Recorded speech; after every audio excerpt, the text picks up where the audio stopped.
არიან ადამიანები, რომლებისთვისაც დასვენება ყველაზე მძიმე სამუშაოა. წარმოიდგინეთ, წამოწექით დივანზე და მაშინვე ჩაირთო თავში ერთგვარი სიგნალიზაცია.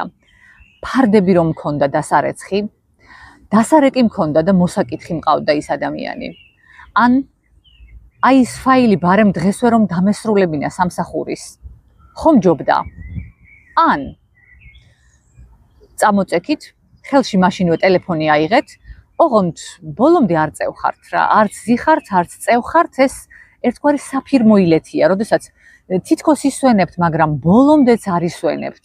რაღაც შუალედურ მდგომარეობაში ხართ, კისერ მოღრეცილი ყვინთავთ, ეს ტელეფონი ლამის სახეში დაგეცეთ.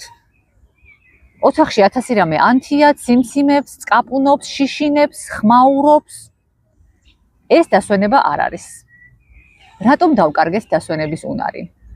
და როგორ შეიძლება რომ დავიბრუნოთ ეს ძალიან საჭირო უნარი ისევ უკან? მოდით შევცვალოთ თამაშის წესები. რადგან სიტყვა მოვალეობა ასე მნიშვნელოვანია ჩვენთვის, დღეიდან ვაქციოთ დასვენება ჩვენს ერთ-ერთ მნიშვნელოვან სტრატეგიულ მოვალეობად. ოღონდ აქაც არავითარ შემთხვევაში არ შევეცადოთ, რომ ვიყოთ აუცილებლად ფრიადოსნები. მივცეთ საკუთარ თავს უფლება, რომ დასვენებაში ვიყოთ საწყის ეტაპზე მაინც ოროსნები. წარმოიდგინეთ თანამედროვე ადამიანის ცხოვრების ერთი ჩვეულებრივი დღე. თენდება დილა, წამოვხტებით, გავრბივართ სამსახურში. სამსახურშიც მთელი დღე დავრბივართ, ან ძალიან დაძაბულები ვხედავთ კომპიუტერის ეკრანთან მაუსით ხელში. შემდეგ იქიდანაც გამოვრბივართ, გზად სადმე შევირბენთ. თუ დიასახლისები ვართ, ისედაც მთელი დღის განმავლობაში სახლში, მაღაზიებსა და ბაზარს შორის გაუჩერებლად დავრბივართ. თუ თავისუფალი დრო გამოჩნდება, მაშინვე მივეჯაჭვებით ტელევიზორის ან ტელეფონის ეკრანს. ძალიან გთხოვთ მითხარით, დღის განმავლობაში რამდენჯერ და რამდენ ხანს გრძელდება მონაკვეთი, როდესაც ჩვენ უბრალოდ ვუსმენთ საკუთარ სხეულს და საკუთარ მშვიდ ფიქრებს. როცა ჩვენ თავს გრძნობთ ცოცხალ ადამიანებად და არა უბრალოდ რობოტებად. რატომ გვიჭირს გაჩერება? იმიტომ რომ ჩვენ ცხოვრობთ სამყაროში, სადაც მუშაობის ისტერია არის სტატუსის სიმბოლო. რაც უფრო მეტად დაკავებულია ადამიანი, აქეთ-იქით გარბის და გამორბის ზე საქმიანი იმიჯი აქვს, მით უფრო მეტად წარმატებულად და პატივსაცემ პერსონად აღიქმება რატომღაც საზოგადოების მიერ. ვინი ისეა მიჩვეული არანორმალურ ტემპს და რიტმს, რომ გაჩერებას შეცდომად და არაბუნებრივ მდგომარეობად აღიქვამს. ერორ. რამდენჯერ გითქვამთ, ან გაგიგონიათ მაინც, ახლა თუ დავჯექი, ვეღარ წავდგები და არ ვსხდებით. ბოლომდე, დაცემამდე ვაწვევით საკუთარ გონებას და საკუთარ ორგანიზმს. არადა დასვენება მხოლოდ წოლა, ან მხოლოდ ძილი არ არის. სრულფასოვანი დასვენება მოიცავს რამოდენიმე ძირითად კომპონენტს. პირველ რიგში ეს არის ფიზიკური დასვენება.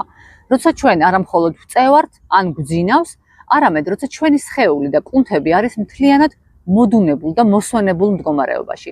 როცა ჩვენ ვსუნთქავთ ღრმად, შვიდად და თავისუფლად.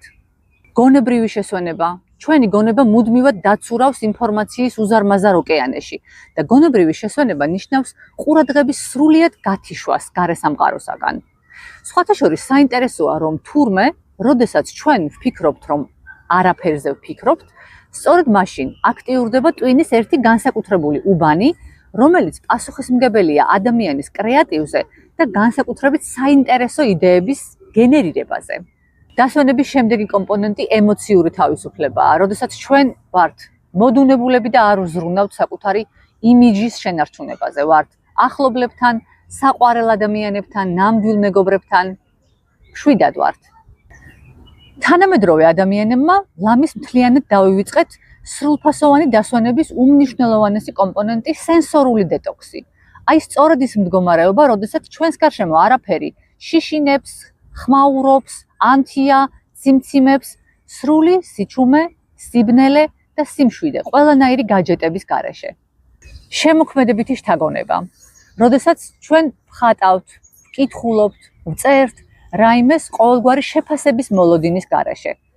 თევზაობა, სეირნობა, ცურვა, ნებისმიერი ჰობი, რომელიც ჩვენს სხეულს და გონებას გადართავს სრულიად სხვა ტალღაზე. როგორ დავიბრუნოთ დასვენების უნარი? თუ გრძნობთ, რომ დაღლილობა ქრონიკული გახდა, მოსინჯეთ რამოდენიმე მცირე პრაქტიკული ნაბიჯი.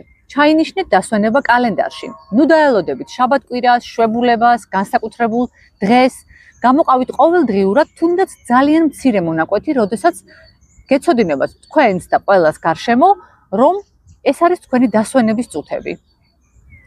მსგავსი სავარჯიშო დაგეხმარებათ იმაში, რომ ეს დასვენებაც აქციოთ თქვენს ერთგვარ მოვალეობად და ყოველდღიურობად.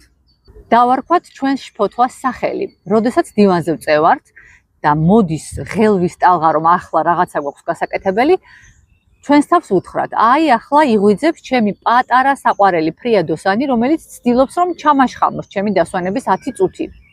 მსგავსი დამოკიდებულება მოგვეხმარება ჩვენი ემოციების დისტანცირებაში და საკუთარი თავის შორიდან დანახვაში.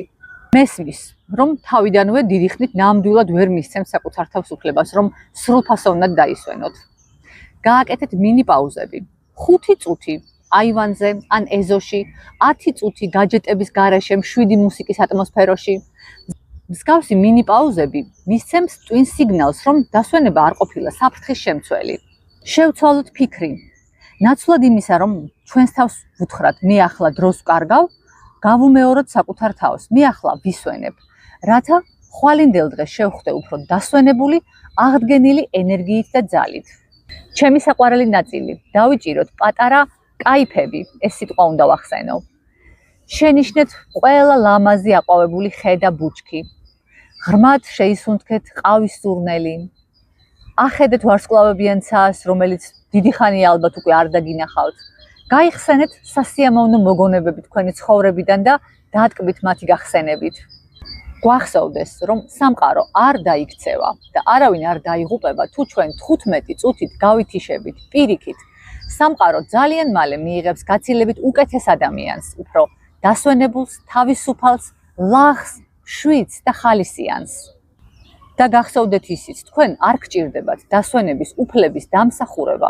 ეს უფლება თქვენ უკვე გააქვთ დაბადებიდან და ასევე გაქვთ მოვალეობა დასვენების, თქვენი ორგანიზმის და თქვენი გონების წინაშე. დროებით